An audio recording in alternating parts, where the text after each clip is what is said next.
We are watching Tropical Storm Bret crossing the Leeward Islands tonight. There's another tropical depression well to the east that could become a tropical storm, and if it does, it'll be the first time ever we've had two storms form in the tropical Atlantic during the month of June. Clouds and rain in not much, but not all of the east. Severe weather in the plains. We've got the weekend coming up. We could look ahead to the long range to next week. All of that on tonight's Joe and Joe Weather Show, which is brought to you by Omni. True Value Hardware at 1226 North Wellwood Avenue in. I've got the buffer wheel buffering around, so I'm not sure if any of this is No, it's getting on there. It is? Yes. Oh, okay. Yes. At 1226 North Wellwood Avenue in beautiful downtown West Babylon, providing you with all sorts of stuff, hardware. During the wintertime, you can get your salt, you can get snow blowers in the summertime. And yes, we are in summer now. You can get mulch, you can get all kinds of garden equipment. If you need that garden equipment, Omni is the place to go. Yes, and the telephone number is 631-756-1125. They have the best prices in town. The website is OmniTrueValue.com. It hasn't changed. No, it hasn't, but you know what's changed? What? Our second sponsor tonight is Upside. Get the free Upside app, and that gets you cash back at gas stations, restaurants, and even some supermarkets. Just use the promo code. It's JCQSX. I can't change it. That's what it is. JCQSX. And if you use the app, and I use it to go to the gas station, you get 10 cents off, 15 cents off on a gallon of gas, whatever it is. But use that promo code. You get a extra $20 bonus the first time you make a purchase. So go to the App Store or Google Play and get Upside. Okay, well, that sounds good. It does, doesn't it? It sure do. I think everybody would like to see a few cents taken off of their gas costs. Works for me, and yeah, works for me. And depending on where you are, you even get your groceries, which is even better. Okay, so here we are. It's a Thursday. The models were pretty good. I take issue with some people, saying that it was a bit of a bust today because the models showing all this rain. Well, no, they really didn't. I mean, they showed an area of rain last night that was moving up, but it also showed it drying up, which it did. It just dried up a little faster than advertised, but nonetheless it dried up. But we still have showers and thunderstorm risk going forward because the upper pattern's not changing. The only thing that is going to change, Joe, is the fact that we're going to lose this east wind and go to more of a south wind, and that's going to make things pretty muggy over the weekend and into early next week.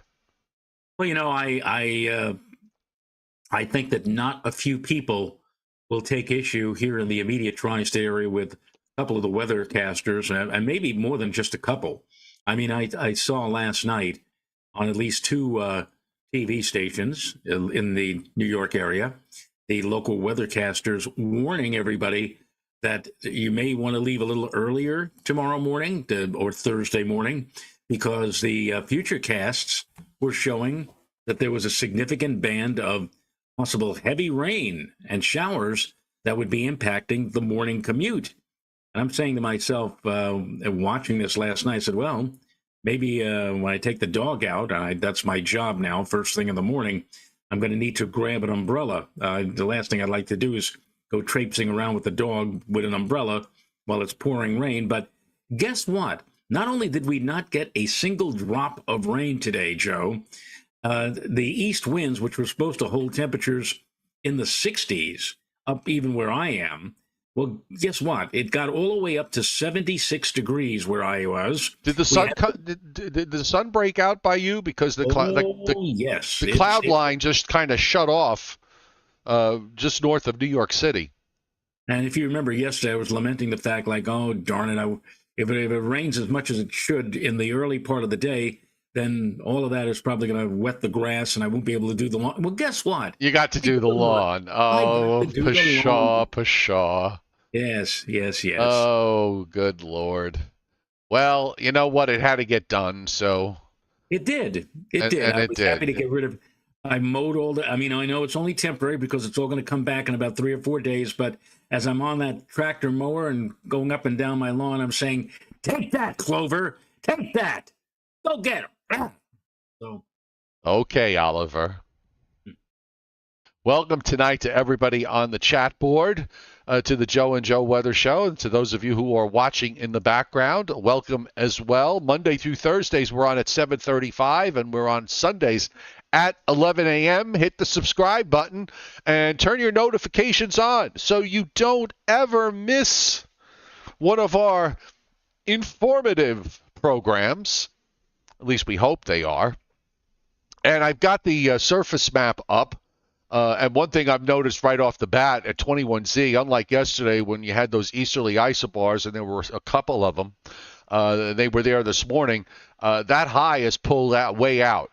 And, that's sort of, even though the winds are still mostly east and northeast, it has relaxed to a large degree. And now we're going to wait to see what happens tomorrow, because those winds are going to start bending southeast and then south, and may even eventually go south-southwest by the time we get to Sunday. Now the question is, as this upper low lifts up, is it going to create enough instability to produce some downpours and thunderstorms?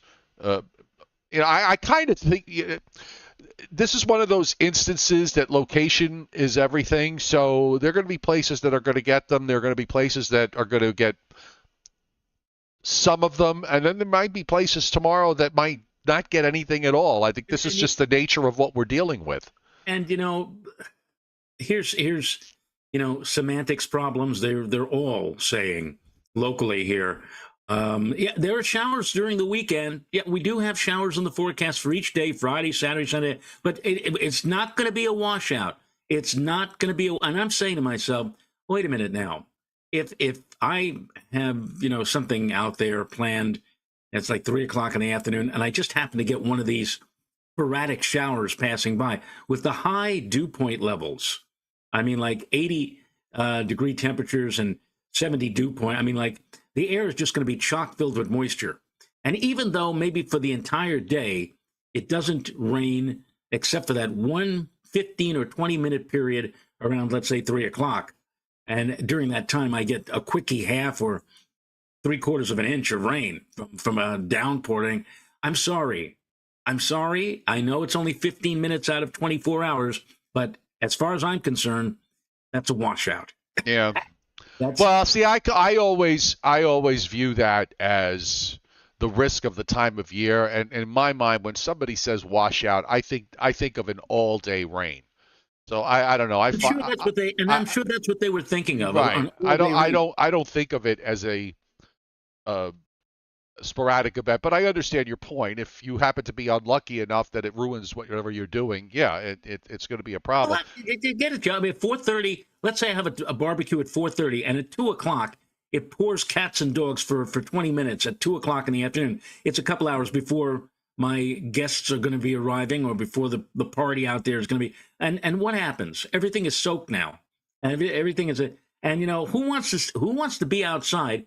Especially after a soaking like that, I'm sure the humidity is going to go sky high. I mean, forget about it. I mean, you have a washout. Yeah. Especially if the sun comes back out. Hey.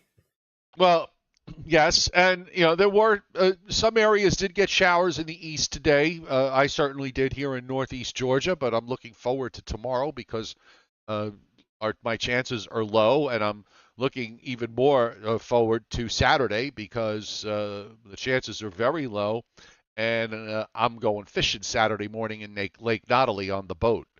The big old fishing guide is going to be taking my son-in-law and I and my grandson for some striped bass, I think. So that ought to be fun. Meanwhile, here's for those of you, by the way, who are fans of the comic Zits. Zits is a story about a teenager named Jeremy living with his parents. And the father this week, Joe, has been trying to get Jeremy, his son, to get excited about the fact that they're going to get up at 4 o'clock in the morning and go fishing. And Jeremy doesn't want to have anything to do with it. Yesterday, he in fact said, "I really don't want to go." And the father said, "Oh, well, at least help me with one thing: this big box of donuts that he's putting in the car." And what do you know? Jeremy all of a sudden is interested in the fishing at 4 o'clock in the morning while munching on a couple of donuts. So Yeah, no, I got my grandson's going to be getting up because we have to be there at like 5:30. So yeah, isn't that fun? yeah, well, it works. It works for me. But we'll see what happens. Okay. Here's our upper low, kind of, this very broad upper low in the east that's spinning away. And if you look at the rotation of the clouds, you've got this southerly flow along the eastern seaboard that is taking over. And, there are some showers and thunderstorms around. The thunderstorms you can see with the lightning flashes, and those are mostly in South Carolina, southern Georgia. And then there's a little arc there that goes from southwest Louisiana out in the Gulf of Mexico and across the northern half of Florida, where we're seeing some action. Also watching this area that I'm outlining here that is producing some showers and thunderstorms and maybe even some pockets of severe weather. Also looking at some thunderstorms that are up in Wyoming. Southwest is very dry, nice and sunny there. Around the western Great Lakes, it looks nice, and up and down the Mississippi Valley, also a relatively nice day there, and still seeing sunshine across much of Texas as they continue to deal with the heat that has been plaguing them all this week. Here's a close-up view of the Northeast, and you can see just north of New York City, northern New Jersey, breaks in the cloud cover from earlier today. The clouds hitting that. There was just enough dry air with the way the high was set up, just enough dry air that this thing is just fighting to make its way northward. But I think it's going to probably have more success tomorrow and over the weekend as we start to move the chess pieces around. The radar tonight, give it a quick refresh. They're getting a fair amount of rain in southwest PA, back into western half of West Virginia, eastern Kentucky, southeast Ohio. A couple of bands of showers and a couple of thunderstorms through central Virginia, eastern North Carolina. But more of North Carolina is not getting rain as opposed to the parts that are. Same for South Carolina, just right in the middle of the state around Columbia. We've got a thunderstorm sitting there with the little flash flood warning that just went up a few minutes ago. The storms in South Georgia are starting to weaken a bit. There's a band in southern Alabama. There's some stuff off the coast of southeast Louisiana as well as in southwest Louisiana. And you can see some cells up in Florida. In Colorado, well, I don't know if you saw the video today from last night with some of the hailstorm that they had in one particular place. It was like watching ping pong balls bouncing around. Yeah. And there were people that were hospitalized from that.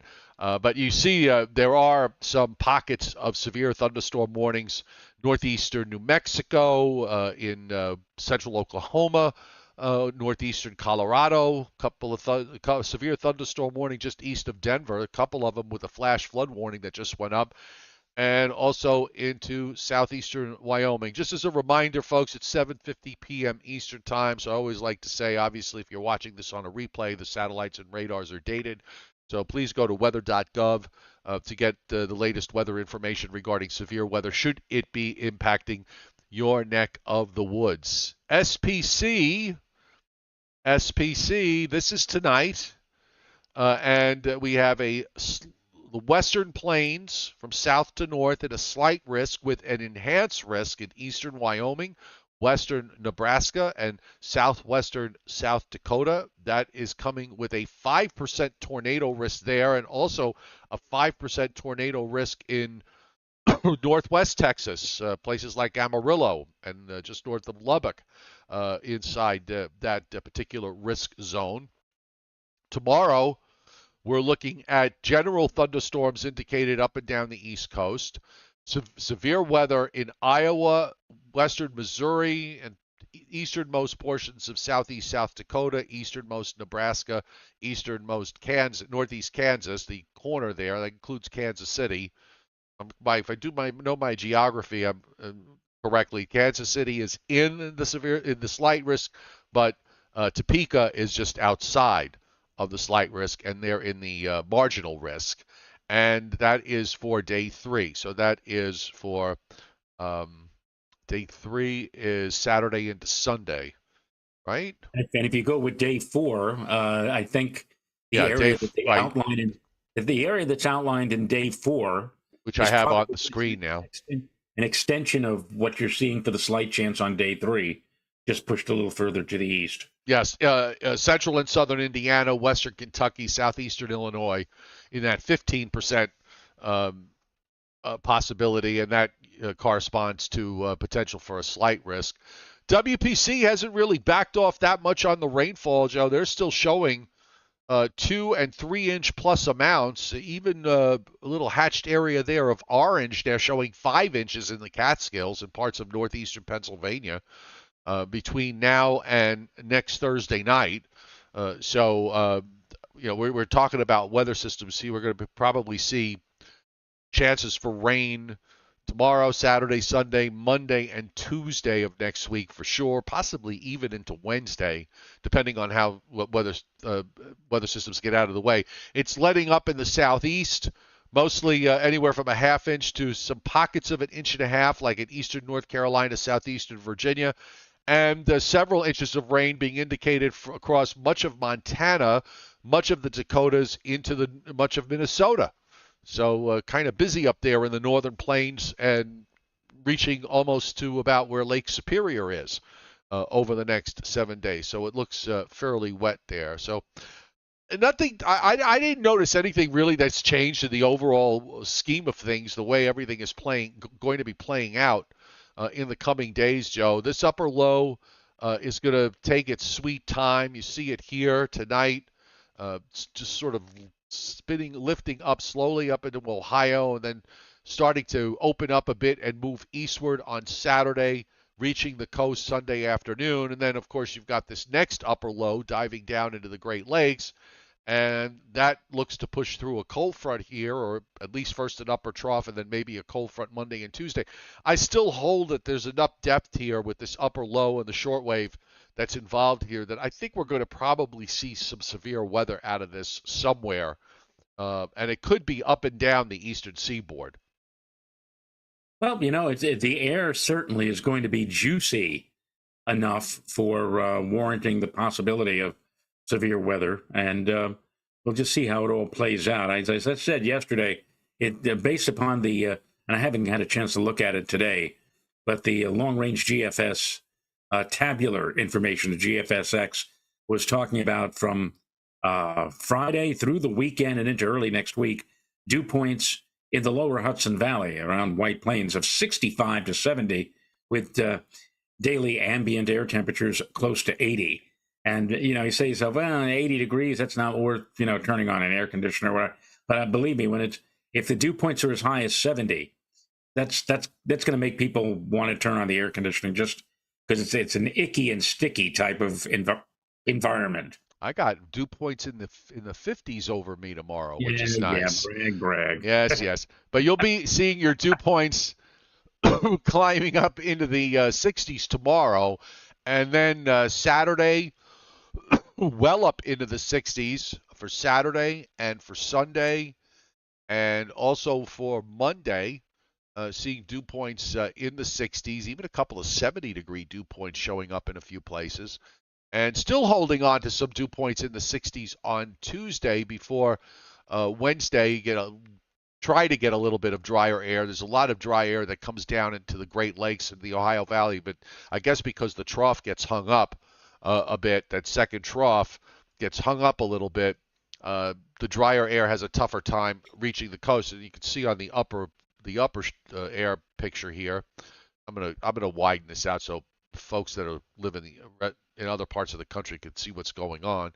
But there's your eastern system, and of course you've got the system in the west that wraps up around the Great Lakes. So you got this upper low in Wisconsin for Saturday, for day 4, which is Sunday, which is why you've got the severe weather outlined in Indiana and Illinois and into Kentucky. And then Monday, of course, that trough starts to swing slowly eastward. Tuesday, it still hasn't passed. It's still to our west. And even on Wednesday, Joe, the trough axis is still to the west Wednesday morning. It finally goes by late Wednesday afternoon and evening. And then we get into a drier northwest flow for the rest of next week and going into next weekend, which, of course, then eventually leads us to the 4th of July. Yeah, and in fact, in terms of potential convective activity on the, I just now have gotten a look at the extended GFSFX tabular for White Plains. Now, this is fairly impressive to me. They have late on Friday, they have anything over 20% on this model or on the tabular information, anything over 20, and you got to figure, well, there's a chance we got a shot of a thunderstorm. So we got 24% on Friday. On Saturday, Joe, 32% for possible thunder. On Sunday, later in the day, 42%. I mean, if I were to outline the best chance for seeing convection over the weekend, just based on this, I would say Sunday, later Sunday. It drops to 29% on Monday, 25 on Tuesday, back up to 28 on Wednesday. Does it ever go below 20 again? Yes. As you just mentioned, Joe, with that system coming by later on Wednesday, kind of shoving everything out by Thursday of next week. Thursday of next week, folks, 14%. So until then, until the Thursday of next week, I'd say, if you want to put down any money for thunderstorm activity, you could basically bet any day for the next 5 or 6 for that to happen. Yeah, Monday looks particularly impressive. I'm just, at least from the standpoint of the GFS. I mean, look at the area from south central PA. This is Monday evening, down into northwestern North Carolina. There's almost two lines. There looks like there's 2 lines of thunderstorms the way they got the rain areas hatched out. And also, there's showers and storms going up into upstate New York and New England as the slow swings eastward. But getting there, going into tonight and to tomorrow morning, not a whole lot happens. But during tomorrow morning, some showers do finally move up from south to north Friday afternoon and evening. And there are actually still some lingering around overnight, Friday night into early Saturday morning. Then probably a short break, and then they fire up again Saturday afternoon and evening. Again, some of you will see it. Some of you will see less of it. And there might be a few of you that might not see much of anything, depending on your location, from day to day. And you might not get it one day, but you might get it the next. Sunday, the same thing. They fire up in the afternoon into the evening hours. And then on Monday, here comes that cold front with the storms, pretty much from New England all the way down to the Carolinas. And then Tuesday, still seeing the fact that the upper trough hasn't passed yet. There might be some more showers and storms around later Tuesday into Tuesday night. And then Wednesday, also some being indicated across New England, New York State, back to about New Jersey. In the afternoon and evening. And then, of course, after that, as we said, we get into that northwest flow, and finally we dry out to some degree for the latter part of next week, and then going into next weekend, maybe we'll catch a break. The 4th of July is on a Tuesday this year, so you're going to have a lot of creative people that are going to make it a 9-day holiday. Yes. Yep, that's true. Hey, if it works and you can get away with it, why not? All right, let's take a look at Bret, which we do now should have the 8 o'clock advisory on Tropical Storm Bret at 13.4 north, 60.3 west. It passed very close to Barbados today, and now it's making its way through the southern leewards, the northern windwards. Top winds are 65 miles per hour, moving west at 16. And as we take a look at the satellite loop, I'm already seeing, Joe, the beginnings of that shear starting to have a little bit of impact. And, I mean, it doesn't look, the presentation on the satellite doesn't quite look like it did yesterday. It's looking a bit more ragged. You're seeing the thunderstorms. The storms are tilted south to the northeast. There's not a whole lot of weather going on the west side, and I think this is going to be doomed as it gets into the Caribbean, that westerly shear. And by the way, if you look at the clouds while it's still visible, you see the clouds coming off South America moving southwest to northeast. That's part of that westerly shear that is getting that this is going to get involved with, and is going to wind up ripping Bret apart. So it may be gone by Saturday. Probably. I would agree with you that it probably will be gone. Now, after Bret, we look to the east, and we're beginning to see Cindy, or the beginnings of Cindy building up. That'll be our next area of concern for the tropics in the day. It does look. It doesn't look like a very big system. As I've got the Cindy loop, what may be the Cindy loop. It's still a tropical depression. Hurricane Center indicating that it may become a tropical storm either tonight or tomorrow at 11.5 north, 44 west, moving west-northwest at 14. Top winds are 35 miles per hour, and the Hurricane Center forecasted. I thought I put it up, so hold on. So let me get rid of this, and let's go back to this. Change pages. No, hold on. Just bear with me, folks. There we go. And here's the forecast for the depression, which is at, they said, 11.5 and 44, moving west-northwest at 14. This looks like they have it going to a tropical storm tomorrow and moving it northwestward or west-northwestward to the east of the Leeward Islands and well to the east of the Bahamas, where they weaken it to a depression. There's a little bit of uncertainty as to whether how the shear's it's going to get involved in the same shear that this system is. But the question is going to be whether it's able to overcome it. Now, on this run of the GFS, you see the low there east of the islands just kind of fades away. There's still a little, what looks like an open wave well to the east of the Bahamas, but it's gone. And then it suddenly pops up again near Bermuda and then goes out to the northeast as a weak tropical depression heading out to the northeast. I don't really expect, I don't see any major surprises here. Okay. I don't think that this is a situation where you could suddenly wake up and say, "Oh wow, look, that's it's becoming a hurricane" or anything like that. I just this is gonna just come and go and get a name out of the way. Krishnapedia on the chat board has no words, just two symbols: a fish and it looks like a swirl. So I guess what she's alluding to is a fish storm. Correct. Pretty much. Pretty much. Yeah. All right. So, I think I have Briller Jeopardy this time. Okay. So let's do that, and then we could start thinking about the weekend. Okay.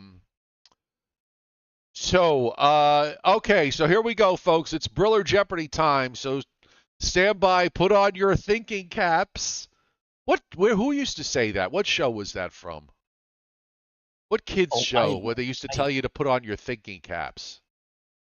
Oh Lord, the kid shows that I used to watch. It wasn't Romper Room, was it? No, Romper Room had something to do with a mirror. Right. Howdy Doody, says Krishnapedia. Maybe, I don't know. No, I remember one cartoon, Betty Boop, and the grandfather used to put on a mortarboard cap with a light bulb on top, and when he got an idea, the light bulb would start to blink and make a noise like beep, beep, beep, beep, beep, beep, beep, beep, beep. I got it. Now I'm really showing my age. Yes, Joe. we are. Okay, so here's the challenge tonight. What these are the highest temperatures ever recorded in the following states. Okay. The high temperatures ever recorded in the following states. We're going to start with the great state of Alaska. And what we're trying to do is we're trying to figure out the highest temperature ever recorded. Right, in these particular states. You hear the name Alaska and you immediately start thinking about, oh, well, it could be much higher than 70, but really, this could be very surprising. I would think that, no, we don't have to mention a specific city, do we? No, just the number. Okay, well, I'm going to say 91. Howard A., Frank Riccio, both hitting it on the nose, 100 degrees. Wow. 100. And I think it might couldn't be. I think it might have been in Anchorage. I was just going to say it couldn't possibly be a place like Juneau, but Anchorage, I could see exceptionally hot temperatures. And I've been to Anchorage, but they're just inland enough, far enough inland, and you get the odd dome of high pressure. Yeah, I could see that happen. Well, obviously it did. Yes. The next state, folks, is Amabala or Alabama. Alabama. Alabama. Highest temperature ever recorded in Alabama. I'll say 101. 101. Well, Chuck Cardillo and Environmental Coffee House have already hit it, Joe. It's 112. 112. 112. God. All right, here we go. Next Alabama humidity. I can't even. Oh. Next one is Arizona. Oh. Arizona. Let's see. Either it's Tucson or Phoenix that must have had some incredibly wacko. Although it doesn't necessarily have to be those temperatures. Well, it could be like Lake Havasu City or right. One of those odd places. I'll say 122. 122 for Arizona. Well, Miss Fowlerite's at 126. Norm Roberts is at 124. Pat BFD is at 111. But Patrick Darcy has just nailed it at 128. 128. And where was that? Do you have the place where it was? I don't have the place. Oy. It was probably, like, I'm trying to this, like Dead Skull, Arizona or something like that. The next one is Arkansas. Arkansas. Yeah. How about 115? 115, he says. Okay. Christopher Alley says 112. 112 for Jason Schaefer and Louis Aricio, and 119 for William Huber. Very close, but Bobby Whitaker, Joe. Bobby Whitaker hit it at, and Frank Riccio said 121. I don't know if that was for the other one. But Bobby Whitaker hits it with 120. 120 for Arkansas. And the last one is California. So obviously this is a Death Valley. Then it has to be, how about 134? And 134 is the correct answer. I think, wasn't that set like last year or 2 years ago? I think so. Yeah, there was all this wherewithal, all this falderall around the hot temperatures in Death Valley. They were going to tie the all-time record or something. 134 is for California. So I'm going to I got a small rant to finish off the week. And it was not this just happened this morning. I'm not going to mention the gentleman's name because out of respect to him, but there was an article in the Washington Post. If you want to look it up, Google it, look it up. But this TV meteorologist, chief meteorologist at a television station had to quit because he was getting death threats, and it got to a point where he just couldn't handle it anymore. Uh, he has he has a This is wife, he's got a family. here in the United States. Yes. Because I heard that there was something similar to happening to the European TV Well, weather. and this is because he was, he was doing a lot of what he was doing his weather. He was doing things that were focused on climate change and all the rest of it. And there's an increasing group of I'm gonna call them, out of their mind wackos. They're usually part of the crowd that thinks that everything is a conspiracy. The wildfires are being set by the government, and they're putting, chemicals in the air, and they're going to all, for mind control and all this other crap. But yeah, it's becoming commonplace now, and because he chose to focus some attention on climate change, he had some people that were threatening him, and he had to leave his job, unfortunately. And this is so terribly sad. It really is terribly sad. I mean, because it's really brought politics in to a place, up until it started happening probably toward the end of our career, but the weather part of the program was always the one place, at least, where there was no politics, there was no crime, there was no, health department problems, Right. stories about that. You had at least those 3 or 4 minutes, if you were lucky, or however much time you had. So at the very least, it was a distraction from everything else. Okay. Right. And now, unfortunately, it no longer is. This too now has become part of the anger that pervades, a lot of the country, and it's just really, it's really sad. I feel, it's terrible. You work, you work very hard to get a point, try to establish a career, and you're successful at it, and you're driven out by a bunch of crazies because they're putting your life in danger. I mean, that's sick. That to me, these are sick people that do stuff like that, and thankfully, I'm actually quite surprised to an extent. I mean, we've had the occasional oddballs that show up on our show, and we do the right thing. We acknowledge them for what they are, and then we just blow them out, and they're banned forever, and we're fine.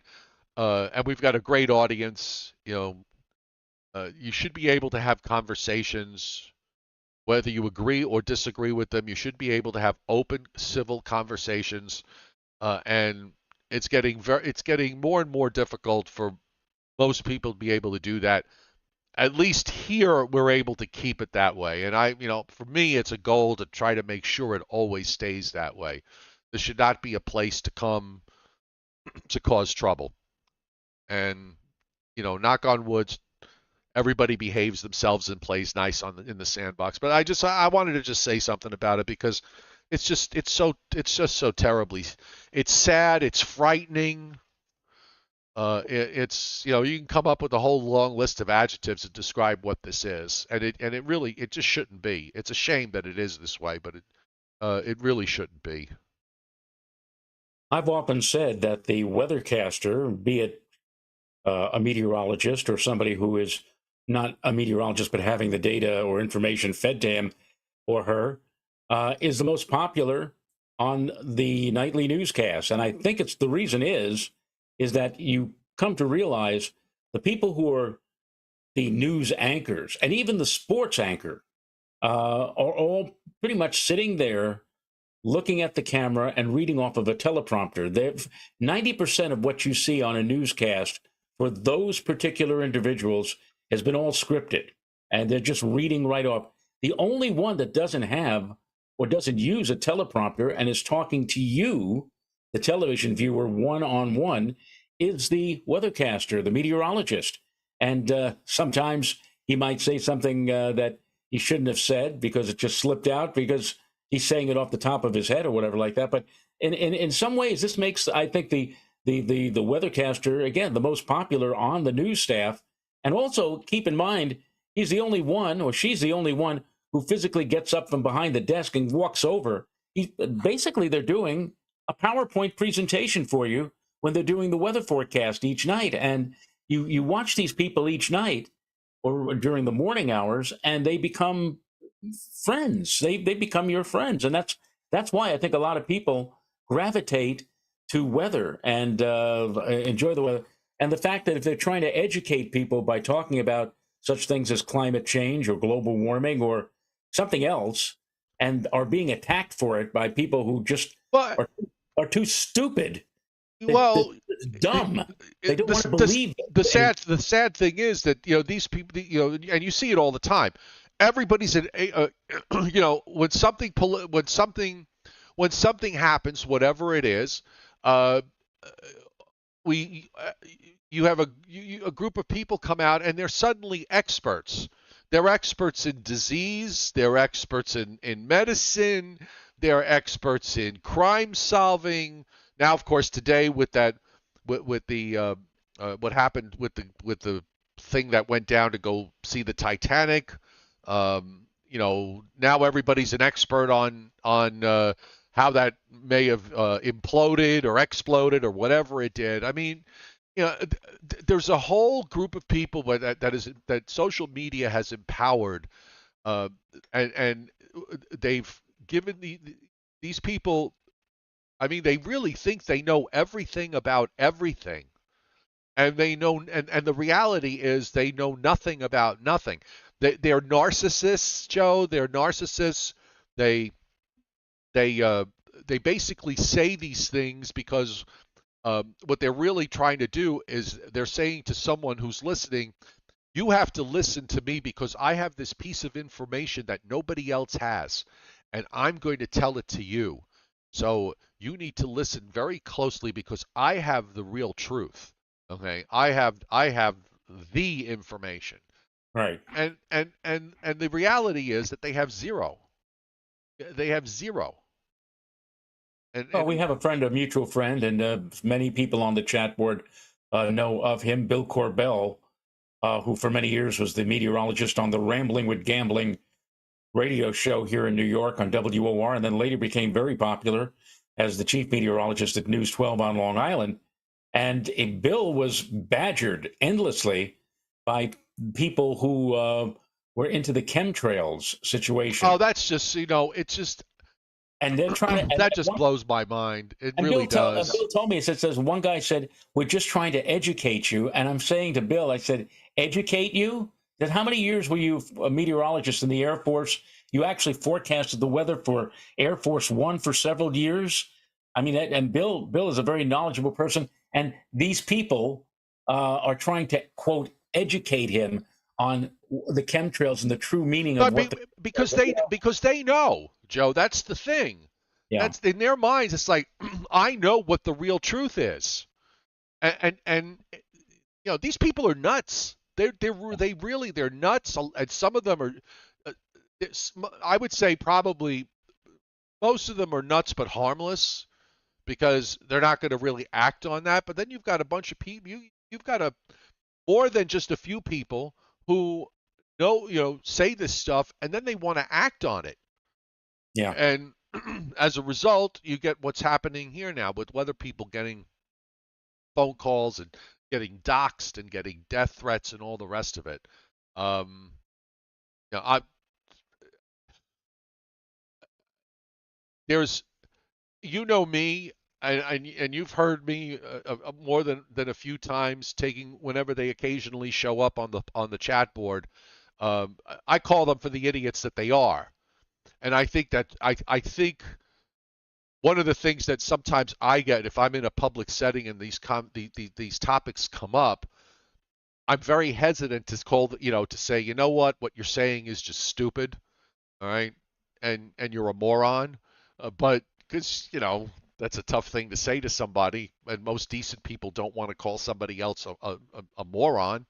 But maybe we need to do that. Maybe we need to call people out on their stupidity, and when that opportunity happens. Of course, now you got to worry about that. If you do that, somebody's going to take out, somebody's going to, do something horrible to you. But I don't know. It's just sad. It's just sad. Yeah. I'm looking right now, and I have it somewhere on my computer, and it was a quote by Isaac. Oh, here it is. Here it is. And I knew Isaac Asimov. I won't say he was a good friend, but certainly we were, we knew of each other, and we were at a number of different affairs or events. And he once wrote, this is Asimov now, and I think he wrote this in 1980. The strain of intellectualism has been a constant thread winding its way through our political and cultural life, nurtured by the false notion that democracy means that, quote, my ignorance is just as good as your knowledge. Yeah, that pretty much sums it up. Yep. Uh, so anyway, that's my rant. And that carries us to 8:22. So let's call it a night and move our way to the weekend and the Joe and Joe Weather Show. Upside, folks, get the Upside app and use the code that is pinned to the top of the chat board here. The app is free, and it'll pull up the gas stations in your area, the restaurants in your area, and when you make your purchase, when you go to the restaurant or if you go get your gas, you get some coin back. The promo code is JCQSX. Okay, it's pinned to the top of the chat board, and you get an extra $20 bonus the first time you make any purchase anywhere. So it's Upside is the name of the app, and Omni True Value Hardware, 1226 North Wellwood Avenue in West Babylon, New York, 631-756-1125 for the best prices in town. OmniTrueValue.com is the website. So we'll see everybody Sunday morning, right? We'll be here, and Joe, I hope you catch a big one on Saturday. I hope so too. And even if you don't catch a big one, you'll be with your grandchild, my grandson will be there. He'll have a ball.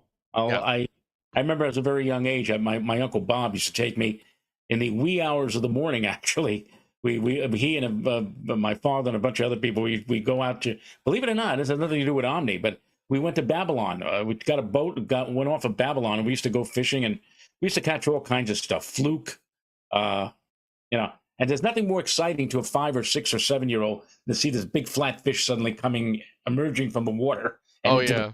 Fishing for fluke is like fishing for doormats. Giant doormats that you just lift up out of the water. Yep. All right, folks, have a great weekend. We'll see you Sunday morning. Bye. Bye-bye.